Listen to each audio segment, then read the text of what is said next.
오늘 하나님 말씀은 사무엘하 7장입니다. 사무엘하 7장은 굉장히 중요한 하나님의 약속의 말씀이죠. 너무나도 중요한 그런 내용인데요. 우리 한번 좀 오늘 말씀을 들으면서 그동안 알고 있는 말씀들을 기억해 주셨으면 좋겠습니다. 473페이지 구약 사무엘하 7장 우리 7절까지 한 절씩 교독하시겠습니다. 7장 1절 여호와께서 주 위의 모든 원수를 무찌르사 왕으로 궁에 평안히 살게 하신 때에 왕이 선지자 나단에게 이르되 볼지어다 나는 백향목 궁에 살거늘 하나님의 궤는 휘장 가운데에 있도다. 나단이 왕께 아뢰되 여호와께서 왕과 함께 계시니 마음에 있는 모든 것을 행하소서 하니라. 그 밤에 여호와의 말씀이 나단에게 임하여 이르시되 가서 내 종 다윗에게 말하기를 여호와께서 이와 같이 말씀하시되 내가 나를 위하여 나의 살집을 건축하겠느냐. 내가 이스라엘 자손을 애굽에서 인도하여 내던 날부터 오늘까지 집에 살지 아니하고 장막과 성막 안에서 다녔나니 같이요. 이스라엘 자손과 더불어 다니는 모든 곳에서 내가 내 백성 이스라엘을 먹이라고 명령한 이스라엘 어느 지파들 가운데 하나에게 내가 말하기를 너희가 어찌하여 나를 위하여 백향목 집을 건축하지 아니하였냐고 말하였느냐. 아멘. 사무엘하는 이제 나단 선지자를 통해 주어진 언약입니다. 나단의 언약이라고 그러는데 너무나도 그 하나님 나라에 관한 아주 너무나도 중요한 예언의 말씀입니다. 그래서 하나님 나라가 어떻게 이루어져 가는지를 아브라함에서부터 시작된 그 언약이 지금 다윗에게 임해 가지고 좀 더 구체적으로 이루어지게 됩니다. 이런 언약들이 나중에 발전해 가지고 예수님이 살과 피로 새 언약을 이제 맺으시는 이런 장면으로 이제 발전하게 되는데요. 너무나도 이제 중요한 이 본문을 우리가 보면서 우리 또 개인적으로는 또 이런 걸 좀 적용했으면 좋겠어요. 뭐냐면 우리가 기도할 때 나의 피로 또 나의 요구대로 기도하는 것보다 하나님의 말씀에 따라 뜻에 따라 기도하는 것이 너무 중요하구나. 이런 것을 이제 깨닫게 하는 것이 오늘 이 본문이에요. 그러니까 기도하면서도 하나님의 뜻대로 구하면 무엇인지 들어주신다라고 말씀하셨는데 정말 그렇구나. 우리가 기도할 때 하나님 뜻대로 구해야 되겠다.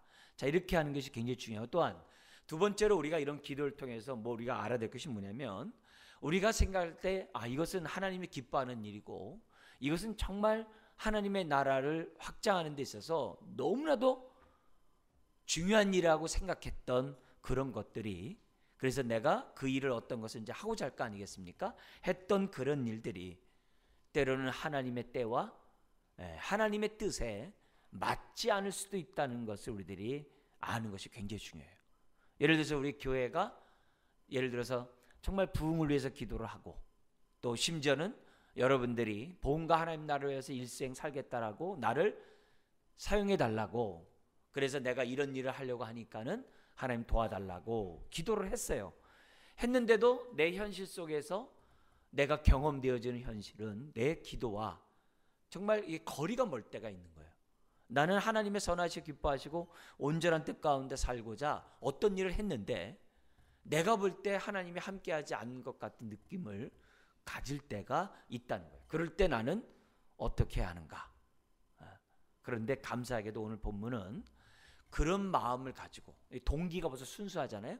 그런 마음을 갖고 있으면 하나님은 그런 나를 통하여 하늘에서 이룬 뜻을 이루시는 도구로 얘기를 해줍니다. 나의 원래 계획은 영원한 나라를 세우고자 한다. 그리고 그 영원한 나라는 메시아 예수 그리스도를 통해서 지금 장차 세워질 그 나라다. 그리고 그 메시아는 내가 너의 자손을 통해서 내가 이 땅에 태어나게 할 터인데 그를 통해서 나는 영원한 나라를 나는 세워갈 것이다. 그래서 내가 아브라함을 불렀고 다윗 너를 불렀다. 그러니까 하나님의 계획을 지금 뭐냐면 나단 선지자를 통해서 다윗에게 발설을 해줘요. 그러면서 네가 나를 위해 집을 짓고자 했느냐? 아니다. 내가 너를 위해 집을 지어줄게. 그때 그 집이 뭐냐면 왕조예요. 다윗 왕조.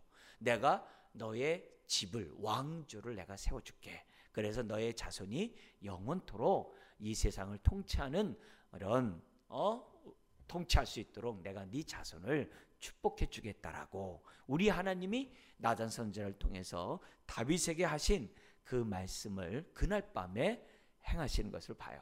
자, 여러분 강의안을 보시면서 먼저 우리 그 하나님의 그러한 이런 나단의 신탁에서 우리 필요한 내용들 하나하나씩 좀 대목을 잘라서 한번 보도록 하겠습니다. 자, 1절에서 3절까지 다윗 궁에 편안히 있을 때 다윗은 정말 우리가 보더라도 이쁜 생각을 했고 성전을 짓고자 했다는 거죠. 그런데 하나님께서는 다윗의 이런 소원을 동의하지 않으셨어요. 허락하지 않으셨어요. 아까도 말씀드렸듯이 선한 뜻이라고 하더라도 때로는 하나님이 허락하지 않을 수 있다는 것을 기억해야 돼요.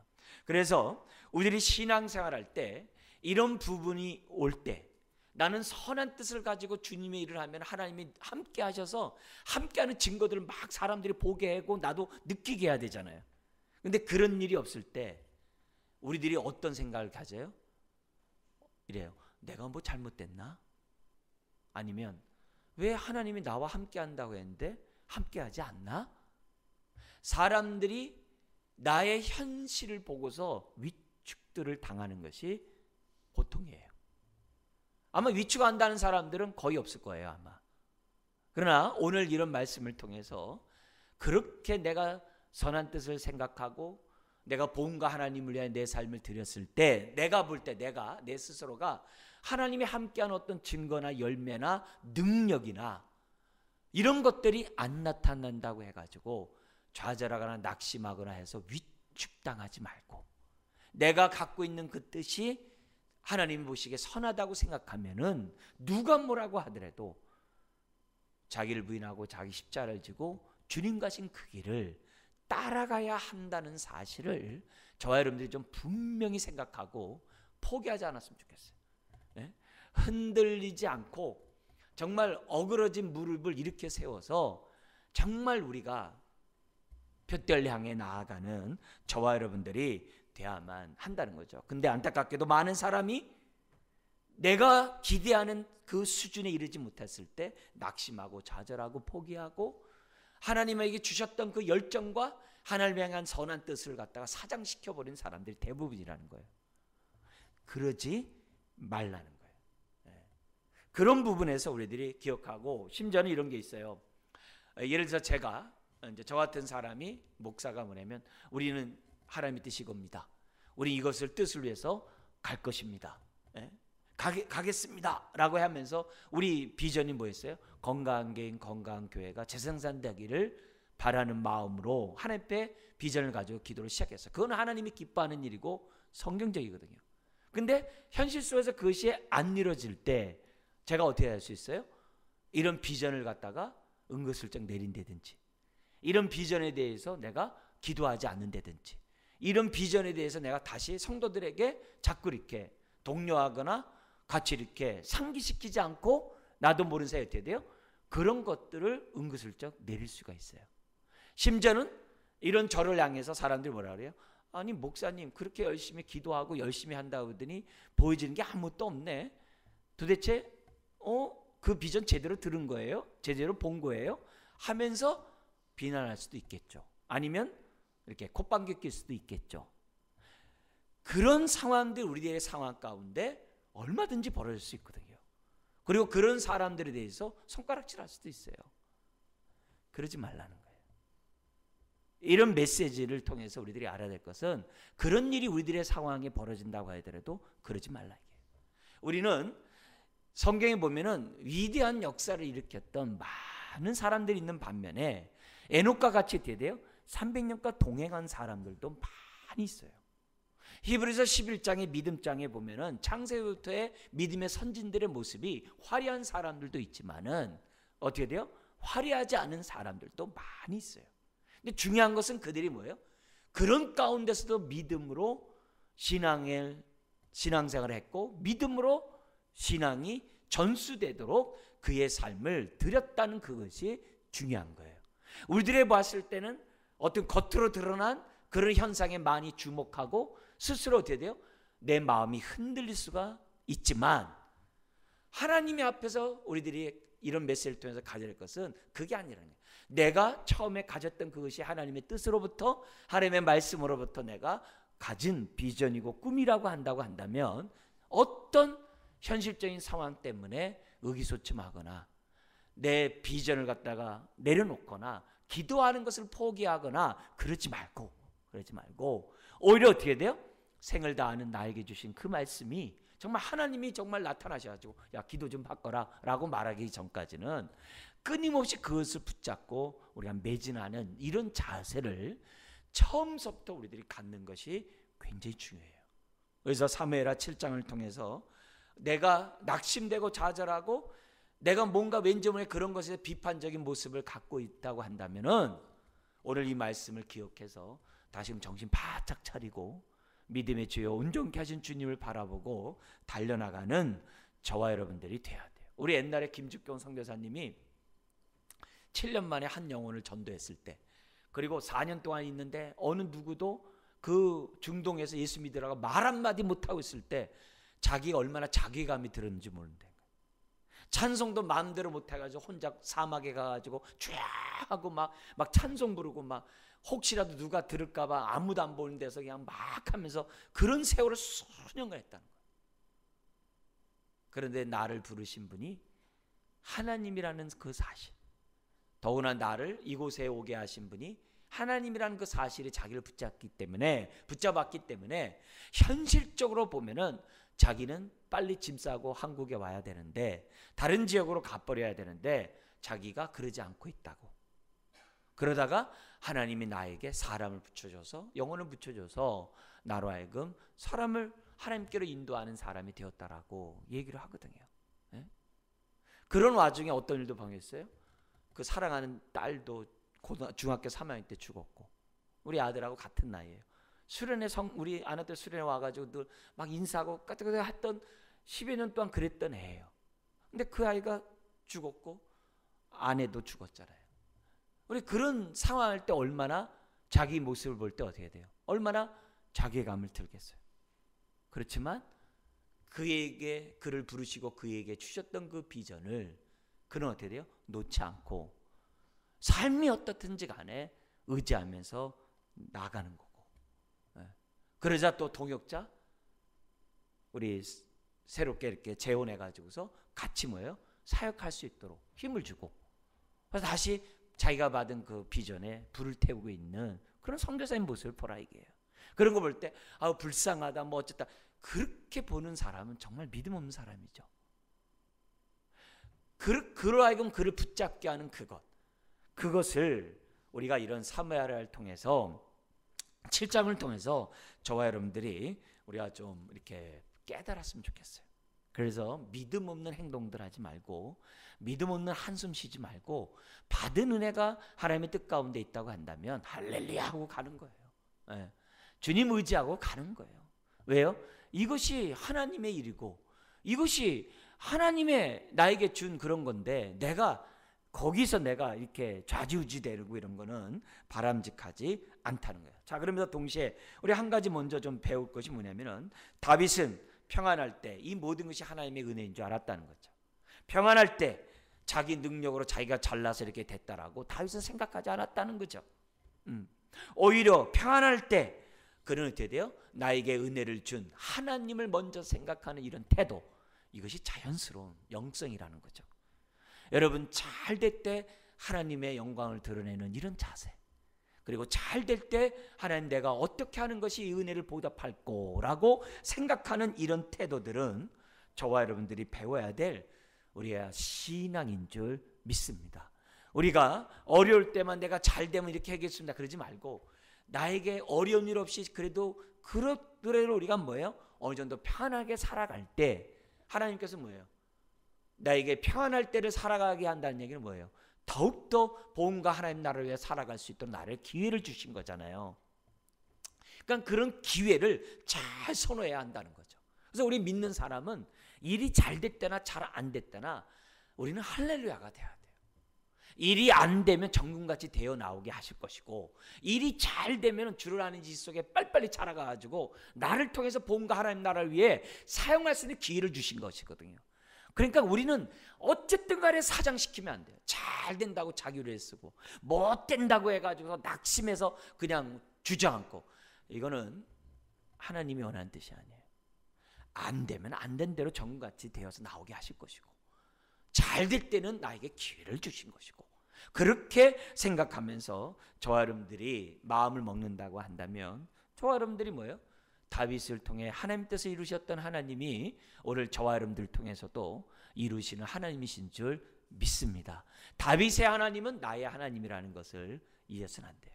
그래서 우리가 하나님의 은혜를 받았다고 한다면 좀 하나님을 먼저 생각하는, 이 모든 게 하나님의 은혜라고 생각하는 자세를 갖자 이게요.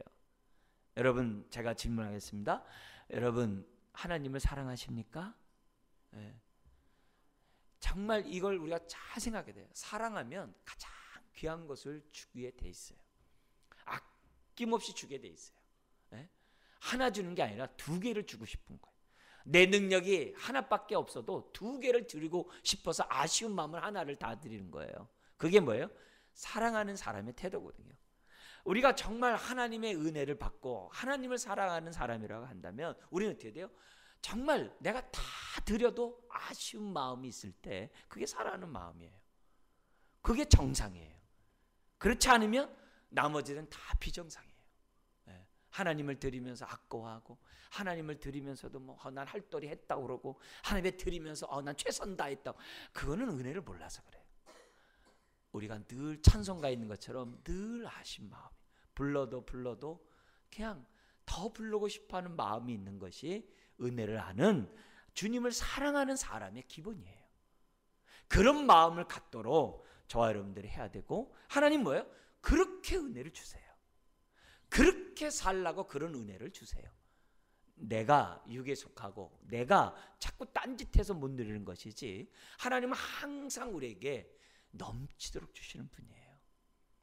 그런 은혜들을 우리들이 빨리 기본으로 회복을 해야 저와 여러분들이 지금 어떻게 돼요?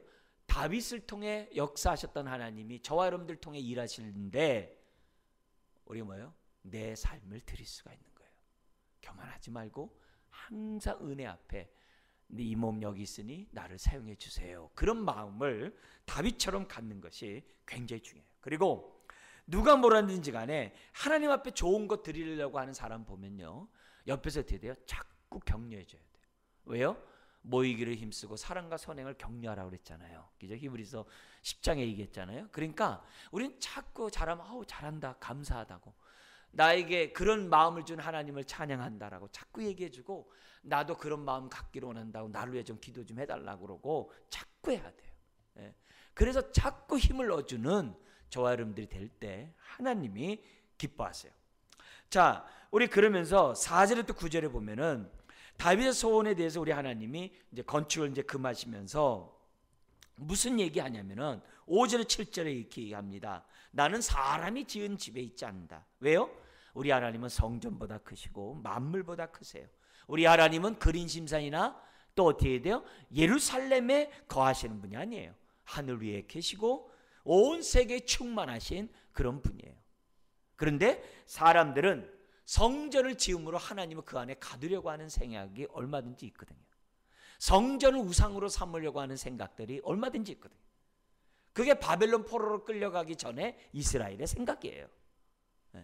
이런 것들을 잘 알고 계시는 우리 하나님께서는 우리에게 뭐예요? 본질을 알려주는 거예요. 예배할 때는 영과 진리로 예배해야 한다는 것을, 정말 무소부재 하나님이라는 것을 우리들에게 보여줘요. 근데 안타까운 게 있어요. 우리가 신앙이 어리면 무소부재하면은 두 가지 면의 의미에서 우리가 생각해야 되잖아요. 무소부재는 뭐예요? 내가 죄 앞에 있을 때 내가 죄를 범하는 게 주님 목전에서 행하는 것이다, 이렇게 생각할 것이고, 또 무소부재가 되면 어떻게 해야 돼요? 내가 외롭고 쓸쓸하고 힘들 때 무소부재를 믿는다면 어떻게 해야 돼요? 주님이 나와 함께 하시지, 그걸 깨닫거든요. 근데 이 무소부재하시다는 이런 하나님의 말씀은 머리로는 아는데 자꾸 우리들은 어떻게 해야 돼요? 하나님을 갖다가 가둬놔요.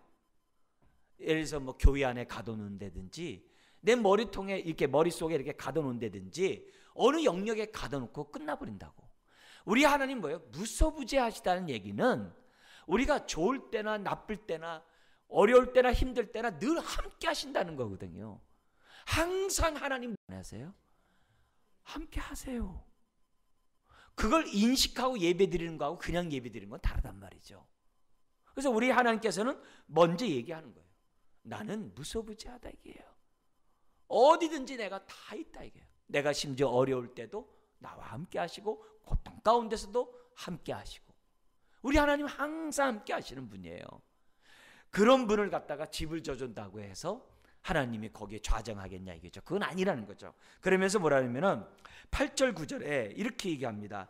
그러나 하나님이 내가 너를 어떻게 했는지를 지금 알려주는데요. 8절 9절 같이 한번 읽겠습니다. 그러므로 이제 내 종 다윗에게 이와 같이 말하라. 만군의 여호와께서 이와 같이 말씀하시기를 내가 너를 목장 곧 양을 따르는 데에서 데려다가 내 백성 이스라엘의 주권자로 삼고 내가 가는 모든 곳에서 내가 너와 함께 있어 내 모든 원수를 내 앞에서 멸하였은즉 땅에서 위대한 자들의 이름같이 내 이름을 위대하게 만들어 주리라. 이러면서 뭐라고 하냐면은 하나님께서 지금 이쁘게 한 이 다윗에게 지금 분명히 얘기해요. 내가 너를 목동이었던 너를 내가 왕으로 삼았다. 네. 그리고 그동안 내가 너의 원수들을 다 네 앞에서 멸하겠다. 그리고 나는 너를 통해서 네 이름이 위대하게 함으로 너를 통해 내가 하나님의 뜻을 내가 나타내기를 원한다. 이렇게 하나님이 뭐냐면 다윗에게 개인적인 계획을 먼저 말씀을 해요. 그러니까 이런 말씀을 보면은 지금 더욱더 다윗이 어떻게 해야 돼요? 이런 말씀을 들을 때 맞아. 내가 나가서 전쟁에서 싸웠지만 그게 내 지략이 아니라 하나님이 도와주지 않으면 안 되었었지. 맞아. 이 모든 게 하나님의 은혜야. 근데 감사하네. 뭘 감사해요? 내 이름을 다윗의 이름을 위대하게 만들어 주겠다라고 하나님 말씀하시니 다윗의 입장에서 볼 땐 얼마나 기쁘겠어요. 얼마나 기쁘겠어요. 근데 다윗이 이런 구절의 말씀을 들을 수 있었던 이유가 뭐예요?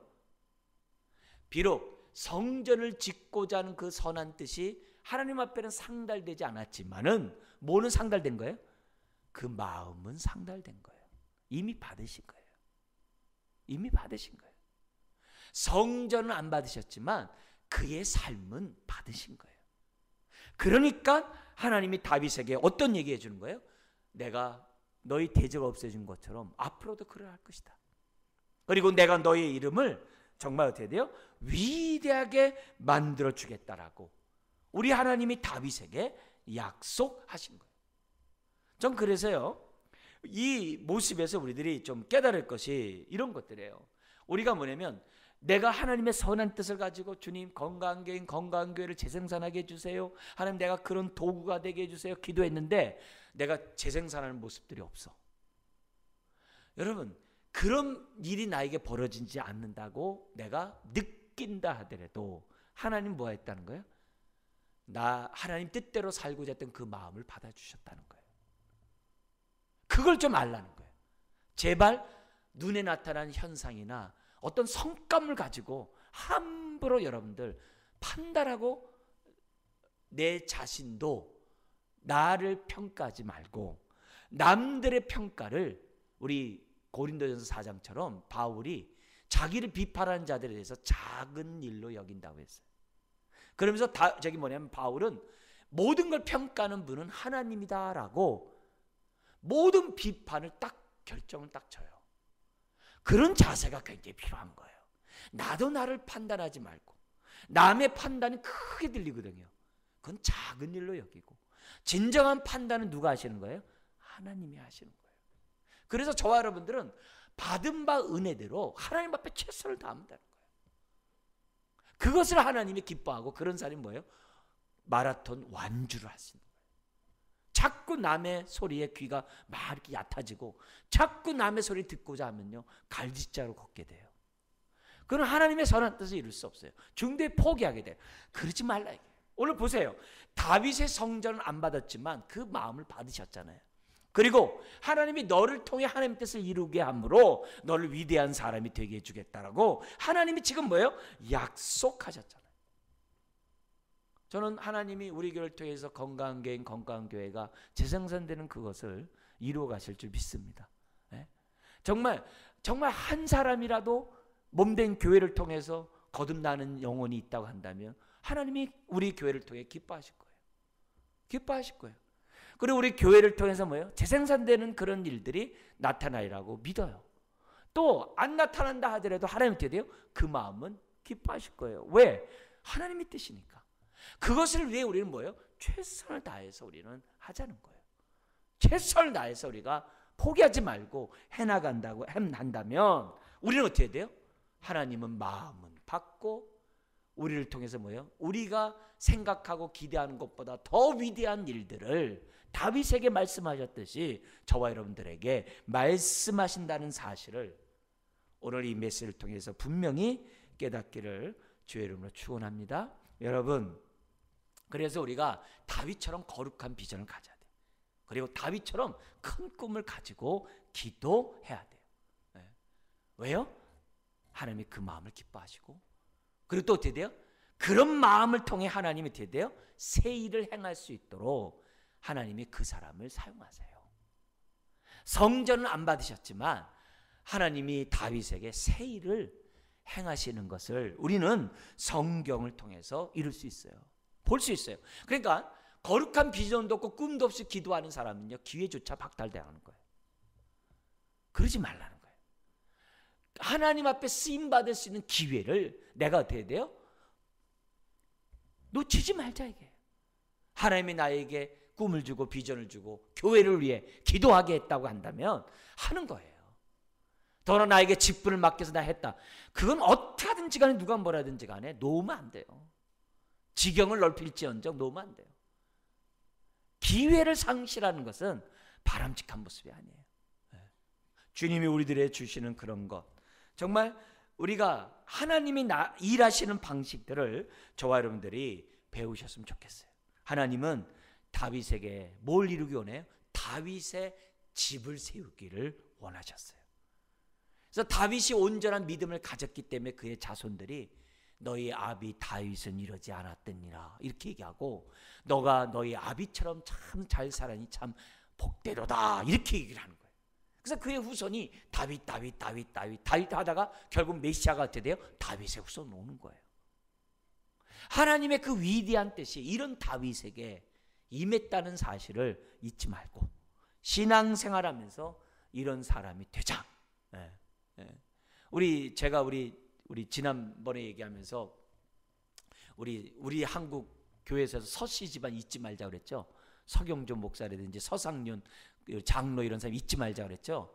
그 서씨 집안이 있어가지고 우리나라의 최초의 교회가 세워진 거고, 쪽복음들이 방방곡곡에 퍼져나갔던 것이고, 그 쪽복음 들고 저기 북경에서부터 이 단동에서부터 쪽복음 받아가지고서 그 로스 선교사한테 받아가지고서 개나리 못진 가지고 이 삼천리 반도 금수관제가 다 돌아다니는데, 요한복음 이런 쪽복음 같은 거 돌아다니는데, 그 사람들을 통해서 무슨 위대한 일이 생겨난다라고 그 사람들이 얼마나 생각했겠어요. 그 막 박대를 보고 막 이런 사람들인데, 근데 자기가 받은 그 비전을 놓지 않고 방방곡곡에 가가지고서 그가 어떻게 돼요? 개나리 못짐하면서 물건을 팔면서 쪽복을 나눠줬거든요. 근데 거기에 사람들이 자꾸 붙어가지고 그게 하나의 이렇게 상단을 꾸려가지고 막 이렇게 중국 왔다 갔다 하고, 그 상단이 막 엄청난 성경을 갖고 들어와가지고 한국 전체를 갖다가 곳곳에 복음을 갖다가 전했던 그런 일을 하게 됐거든요. 만약에 그분이 하다가 포기해 보셨다고 해보세요. 무슨 일이 생겨났겠어요? 그렇지 않거든요. 끝까지. 나중에 이 서경조 목사님이 그 아들이 이 상해 임시정부에서 일을 해요. 그래서 노년에는 상해로 건너가 가지고서 상해에서 선교 활동을 하다가 생을 마쳐요. 그러니까 이런 부분들의 이런 모습들에 보면은 우리가 알지 못하는, 우리가 얼마나 서시집안 얼마나 기억을 했어요. 제가 얘기하기 전까지 얼마나 여러분들이 알고 그런 사람이 기억 안 한다고. 그렇지만 하나님은 기억하세요. 왜요? 다니엘서 12장이 그랬잖아요. 그런 사람은 하늘의 별과 같이 내가 빛나게 하리라. 그런 사람들, 이름도 없이 빛도 없이 하는 사람들이 얼마나 많은지 몰라요. 얼마나 많은지 몰라요. 어느 교회나. 그렇기 때문에 오늘 이런 모습에서 내가 이왕이면 하나님의 그러한 뜻을 내가 품었으면은 그 뜻을 끝까지 붙잡고 우리들이 부르짖으면 하나님이 우리를 통해서 새 일을 행하실 수 있는 마음밭이 되고 또 새 일을 행할 수 있는 통로가 된다는 것을 저와 여러분들이 잊지 않았으면 좋겠어요. 자, 그러면서 다윗을 갖다가 위대하게 하실 뿐만 아니라 10절부터 17절을 보면 약속을 하십니다. 무슨 약속을 하냐면 10절 11절 같이 한번 읽겠습니다. 내가 또 내 백성 이스라엘을 위하여 한 곳을 정하여 그를 심고 그를 거주하게 하고 다시 옮기지 못하게 하며 악한 종류로 전과 같이 그들을 해하지 못하게 하여 전에 내가 사사에게 명령하여 내 백성 이스라엘을 다스리던 때와 같이 아니하게 하고 너를 모든 원수에서 벗어나 편히 쉬게 하리라. 여호와가 또 내게 이르노니 여호와가 너를 위하여 집을 짓고, 이게 아까 집이 뭐예요? 왕조예요. 다윗 왕조를 짓는다는 거예요. 자, 근데 여기 하나님 뭐라고 그러냐면은 사사시대와 같이 너희를 갖다가 내버려두지 않겠다는. 사사시대는 어떻게 돼요? 불안전한 시대거든요. 이 말은 가나안 땅에 들어가서도 안전하지 않았다는 거예요. 가나안 땅에 들어가면 당연히 안전해야 되잖아요. 근데 안전하지 않은 이유가 뭐예요? 하나님을 인격적으로 알지 않고 자기 소견에 오른 대로 막 행동했다고 그랬단 말이에요. 사사기 시대가. 그러니까 뭐예요? 삶이 안전할 수 없는 거죠. 우리 이걸 개인적으로 적용해 보면요, 우리의 삶이 안전해지려면요 하나님의 말씀에 순종하면 돼요. 우리가 흔들리는 인생의 삶을 살아간다 하더라도 말씀 가운데 살아가면 믿음의 닻을 내리는 것과 똑같아요. 배가 흔들리려 떠내려가지 않아요. 흔들려도 떠내가지 않단 말이에요. 파산하지 않단 말이에요. 지금 우리들의 삶이 예수 그리스도를 믿으면서 사사시대 같이 불안하고 막 이것 걱정하고 저것 걱정하고 저것 걱정하고, 여러분 반대로 생각해 보세요. 생사와 복을 주관하고 부와 귀가 주께 있는데 나는 정말 하나님의 거룩한 뜻을 위해 내 삶을 얼마나 드리기를 힘쓰고 있는가, 드리면서도 늘 아신 마음으로 나는 드리고 있는가, 그걸 먼저 생각하라 이게요. 그렇지 않으면 우리의 삶이 예수 안에 있으면서도 사사기 시대같이 흔들리는 인생이 될 수 있다는 거예요. 그게 아니죠. 우리는 말씀의 터 위에 깊게 뿌리를 내려 세움을 입어 어떻게 돼요? 정말 굳건함으로 감사가 넘치게 하는 것이 하나님의 뜻이거든요. 결국은 터거든요. 말씀의 터 위에 깊게 뿌리 내리지 않기 때문에 감사가 없는 거거든요. 오늘 이 메시지 속에서 누가 뭐라고 하든지 간에 우리는 할도리 하면 돼요. 할도리를 하면 돼요. 지금 하나님이 다윗에게 얘기하는 거예요. 내가 너희 집에 왕조를 세울 뿐만 아니라 사사기 시대같이 불안하게 하지 않고 진정한 안식을 너에게 주겠다. 사실 하나님 뭐예요? 하나님이 거할 안전한 집보다도 뭐에 관심 있는 거예요? 다윗 왕조가 건실함으로 내 백성이 안전하기를 하나님이 더 원하신 거예요. 다윗 왕조가 견고해야 백성이 안전하잖아요. 그래야 메시아가 오잖아요. 하나님도 마찬가지예요. 오늘 저와 여러분들은 구약과 달리 이미 예수 그리스도 안에서 거하며 사는 자들이에요. 예수 그리스도 안에 있는 자들은 풍성한 축복을 누리는 것이 기본이에요. 신앙생활 잘해야 하는 사람만 누리는 게 아니라 예수 안에 있으면 누리는 게 기본이에요. 두려우면 나가면 꼴을 먹는 게 기본이에요. 근데 내가 예수 안에서 풍성한 삶을 누리지 못한다. 제가 누누이 얘기하지만 두 종류 중에 한 사람이에요. 하나는 이 시대의 선지자고, 정말 특별한 선지자예요.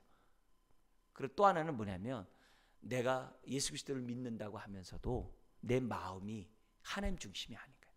마음이 하나님께로 향해 있지 않기 때문에 자꾸 엎어버리는 거예요. 이미 우리는 풍성한 은혜를 예수 그리스도 안에서 구약과 달리 주신 거예요.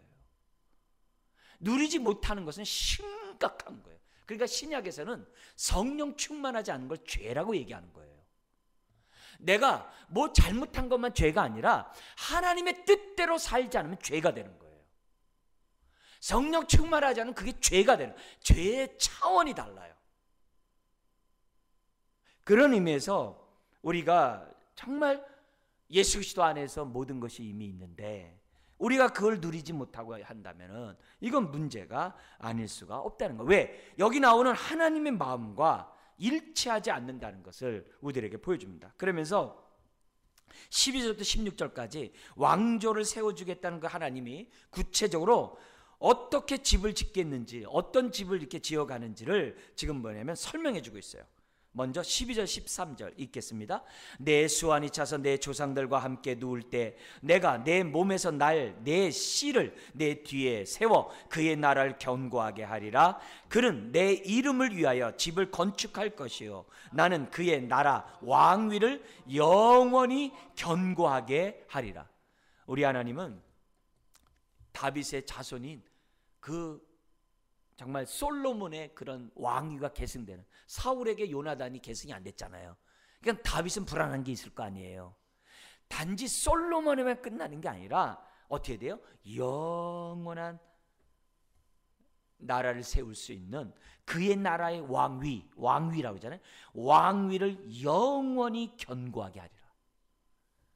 더 이상 사울 왕자가 다윗에 넘어오듯이 다윗 왕자가 다른 데에 넘어가지 않는다는 거예요. 얼마나 견고한 하나님의 약속입니까? 그래서 왕조를 갖다가 어떻게 세워주느냐?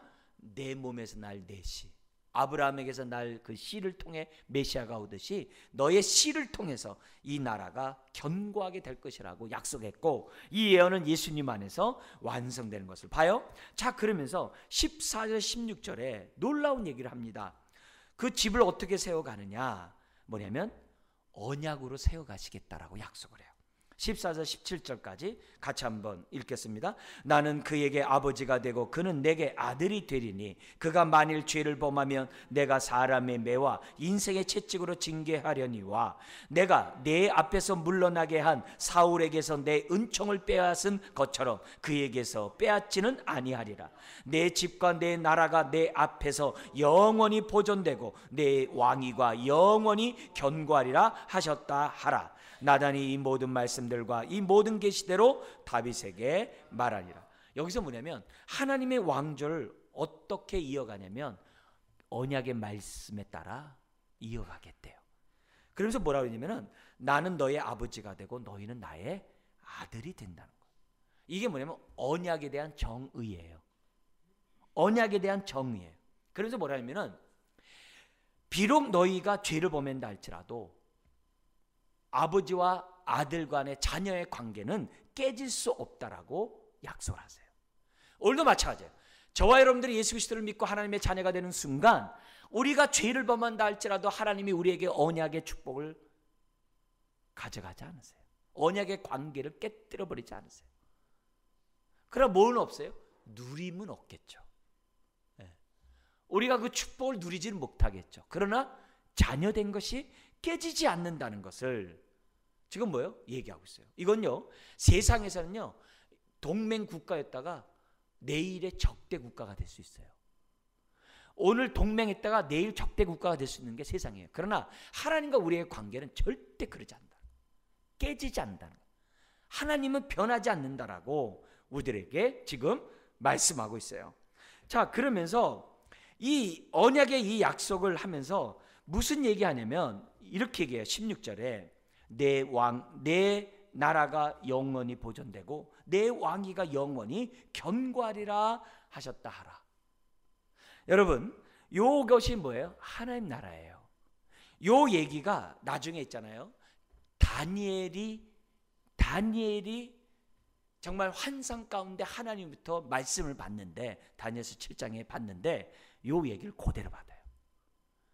근데 요 얘기가 예수님이 우리 주기도문 했을 때 대개 나라와 권세 영광의 아버지께 영원히 싸움나로 그대로 받으세요.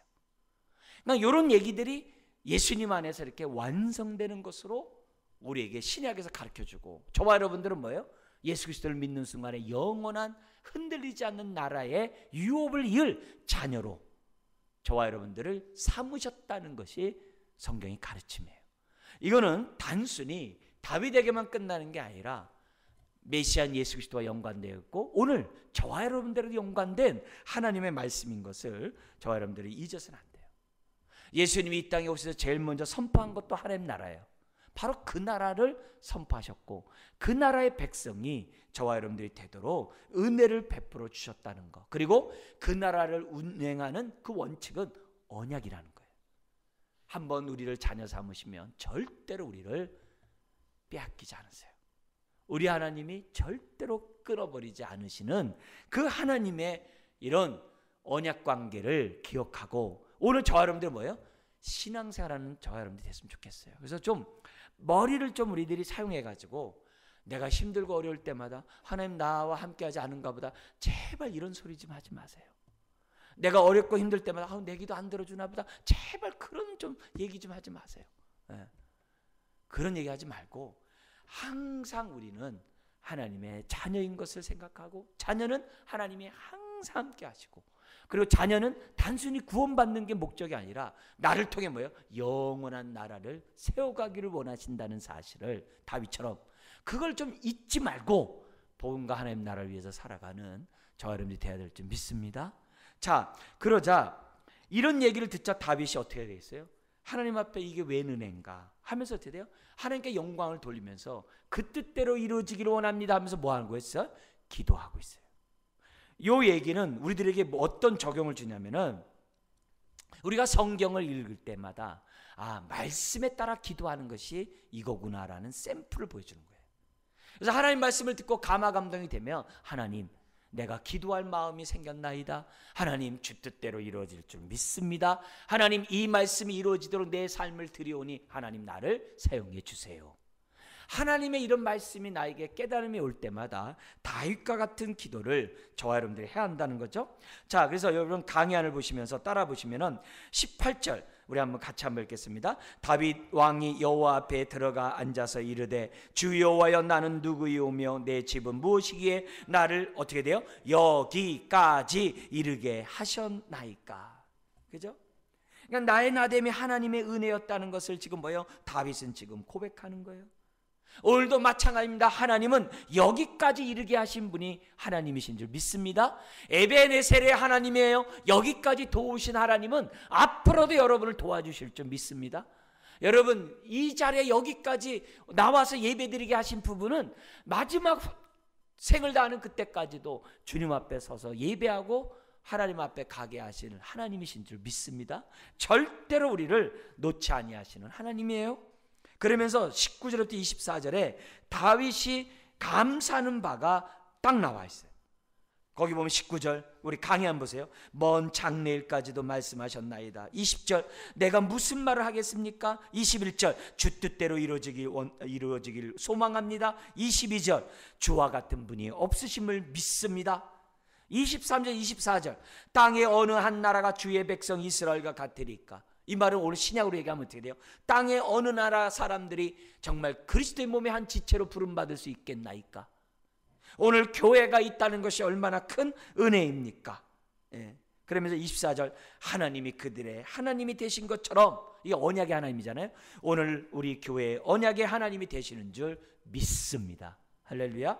자, 그러면서 그 강의 안에 보시면은 요 얘기가 나단과 다윗이 이렇게 주고받았던 이 얘기가 출애굽기 5장 22절에서부터 6장 8절에 보면은 모세가 호렙산에 십계명을 받으러 올라갔을 때 밑에서 송아지를 만들어 놓고 난리를 칩니다. 그 난리치는 그런 자들에 대해서 지금 어떻게 돼요? 하나님이 멸해버리겠다고 얘기를 해요. 멸해버리겠다고 했을 때 모세가 막아서요. 그리 마옵소서. 여기서 이 백성이 죽으면 사람들이 하나님에 대해서 뭐라고 말하겠습니까? 그리 마옵소서 하면서 모세가 뭐냐면 아주 간곡하게 얘기를 해요. 그러자 하나님이 뭐냐면은 모세를 위하면서 내가 너를 통해서 다시 내가 새 나라를 내가 건설해 가겠다. 내가 새롭게 하나님 나라를 세워가겠다라고 모세에게 약속을 해. 지금 다윗과 같죠. 그러면서 약속하면서 우리 하나님이 하신 말씀이 여기 쫙 나와요. 근데 거기에 네 가지를 얘기를 해요. 하나는 뭐냐면 강의하는 것처럼 구속에 대해서 얘기를 해요. 구원에 대해서 얘기를 해요. 두 번째는 뭐냐면 언약 공동체를, 새 언약 공동체를 세우겠다는 얘기를 해요. 그 다음에 세 번째는 뭐냐면 하나님을 알되 머리로 아는 게 아니라 가슴으로 알 수 있도록 해주겠다고 그래요. 그리고 네 번째는 뭐냐면 내가 땅을 주겠다고 얘기를 해요. 근데 이 네 가지 주제가 구약 성경에 네 가지 주제로 쫙 흘러요. 말라기까지. 그래서 이 네 가지 단어를 우리들이 기억하고 있으면 성경을 보는 눈이 그만큼 입체적이 돼요.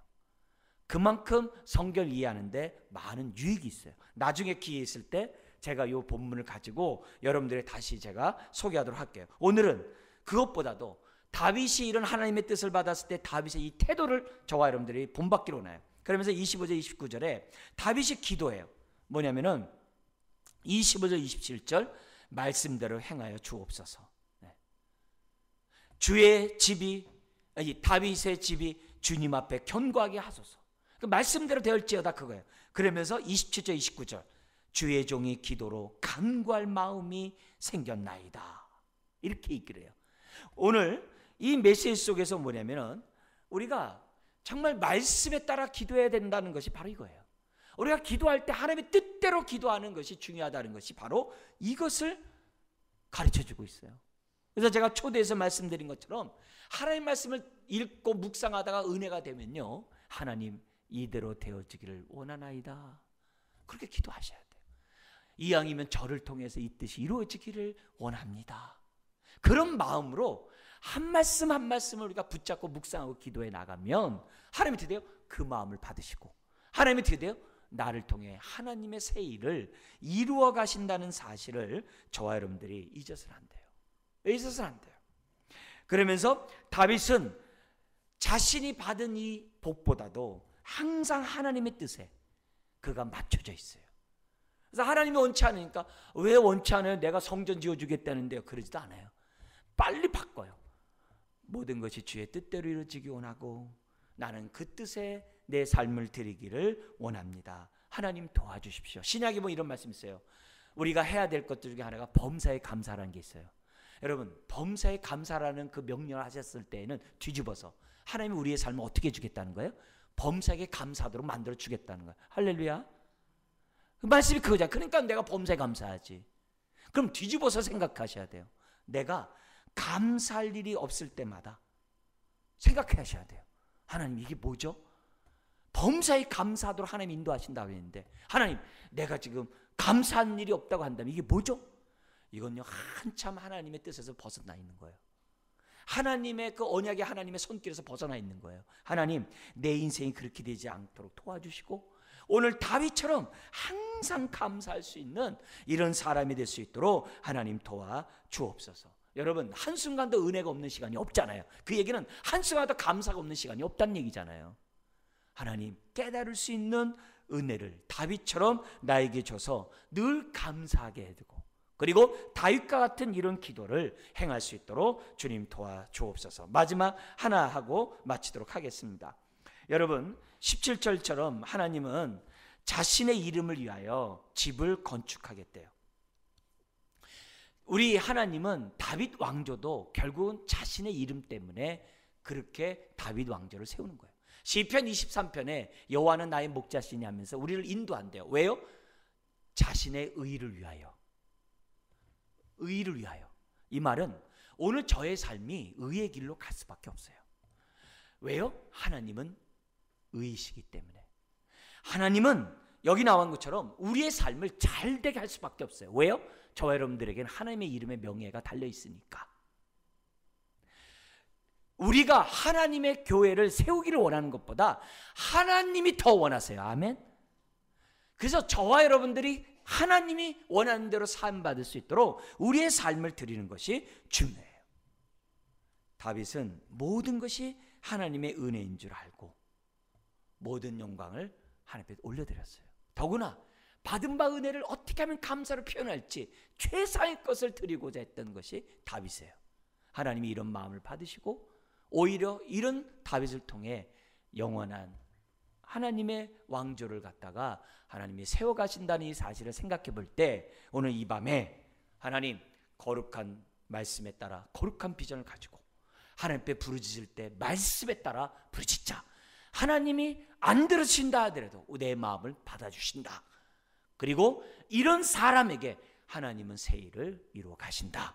그래서 우리 모두가 건강한 개인, 건강한 교회를 재생산하는 저와 여러분들 되시기를 주의 이름으로 축원합니다. 기도하겠습니다. 하나님